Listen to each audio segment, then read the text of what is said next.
Today's readings are similar in the sense that both narratives appear to follow with the Advent theme for this week, that being joy.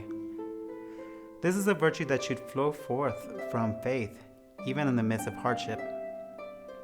The first reading gives a story of the birth of Samson in a time of a political oppression by the Philistines, while the Gospel gives the story of the birth of John the Baptist during the reign of the Roman Empire.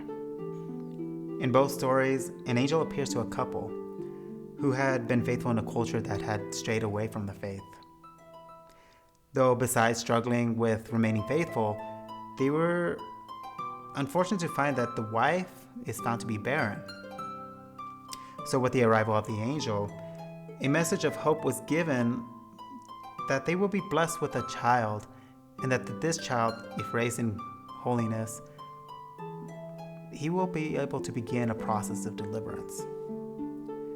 In both cases, one spouse is doubtful, and so a powerful sign is performed by the angel in hopes to build trust in God. So with both their stories, they seem to foreshadow the deliverance not of just some unjust governing body, but something worse, fear and doubt of God's saving power.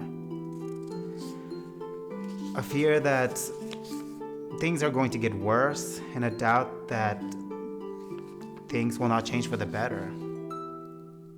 Reflecting on this, what is your fears? What are your doubts that are keeping you from trusting in God's work in your life? Though it seems that God tries to direct these biblical models, that joy can be found in the birth of a child who happens to be most vulnerable and dependent on those caring for them. With the angel's message, it should spark a thought that even if you can't make an impact in the world in a big way, they can do it by caring for something as small as a child, by giving all their love to him, which that world has not made an impact on yet. It wasn't going to be easy caring for a child, but with perseverance and faith, they can give all they can to raise this child, to one day do works of faith. So their joy should be in knowing that they did the most they can to prepare this child, having love and trust in God, that He has control in what's to come, and that takes a great deal of faith.